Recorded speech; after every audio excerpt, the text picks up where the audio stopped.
Hey, how's it going, guys? This is Jon MacLennan, and I'm here with GuitarControl.com, and I'm going to give you 6 tips to being a better guitar player. By the way, these are just scratching the surface of what's on my new Fast Track DVDs, so let's check it out. Alright, so secret number 1 is learning how to figure out songs that you like by ear. So you have to be able to distinguish between major and minor chords. And one of the things that I'll first do when I'm listening to a recording is I'll find the bass notes. So I just play on my instrument along with the recording the bass notes.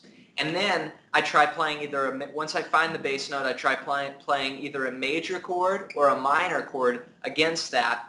And if I still can't tell, then I'll emphasize just the third of that chord. So if it's a G major, I'm going to play either a B or a B flat and find out which one sounds best against the recording. And then I know what chord it is. Alright, so secret number 2, how to get the best sound from your fingers. You have to put your fingers right up close next to the fret. Remember, the fret is this metal thing.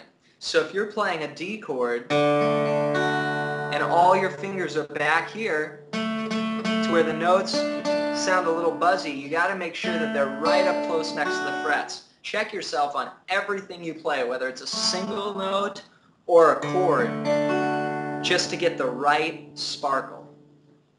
Alright, secret number 3, how to expand your chord vocabulary by developing the right chord muscles in your hands. So you can take any chord and you can practice it up and down the neck, just moving in half steps. Let's say that you're working on a minor 7th chord and you're trying to get this bar. You're going to play 4 strums, and then you're just going to move it up a half step, and you can try actually taking your hand off the instrument and then putting it back on. It forces you to kind of start from 0, and this is a real great way to learn new chords fast, and then of course applying them in a song. Alright, secret number 4, how to master your bar chords. The best way to do this is through the application of songs. So you want to be able to work on any chord progression, and let's say you have a C sharp.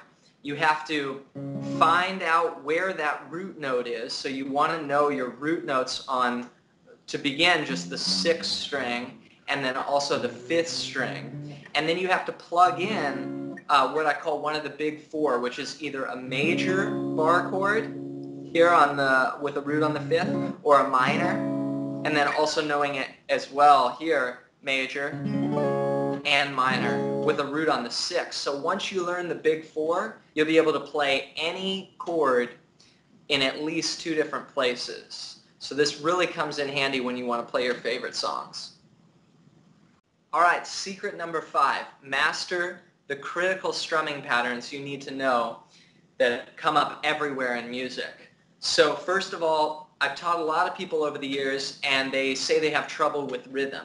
And one of the things that I immediately have them start doing is you have to tap your foot with the music. And you have to understand the connection between your hand and your foot. So for instance, if I'm playing a basic 8th note pattern like 1 and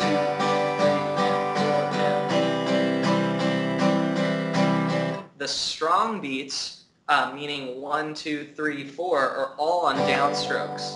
And the weak beats, the ands, 1 and 2 and 3 and, are all on upstrokes. Just like if my foot taps down, up, 1 and 2 and 3.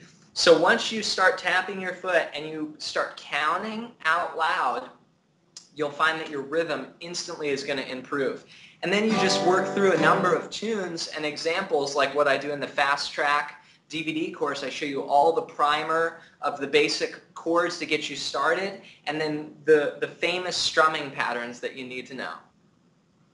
Alright, tip number 6 is as you're working through your favorite songs and the DVDs, you need to learn chord scale theory. So what it starts to do is take the mystery out of seeing a chord progression or a chord chart with just a ton of changes, and you go, oh, how am I going to memorize this chord to this chord? And what you start to do is you start to see familiar patterns in music. There are certain chords that want to move to other chords, and in specific styles particularly, you'll see a lot of the same moves. So all of a sudden you take this chord progression that seems so baffling, and you can just simplify it and break it down to just a couple moves. And one of the things we'll talk about is knowing the Roman numeral system. You know, if you have a G major scale, G, A, B, C, D, E, F sharp, G, you have a chord that's built off every single one of those scale degrees, you know, and that's where you get the 1, the 2, the 3,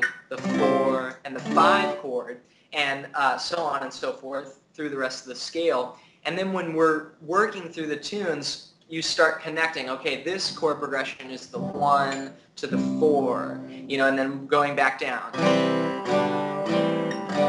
Maybe I want to walk up.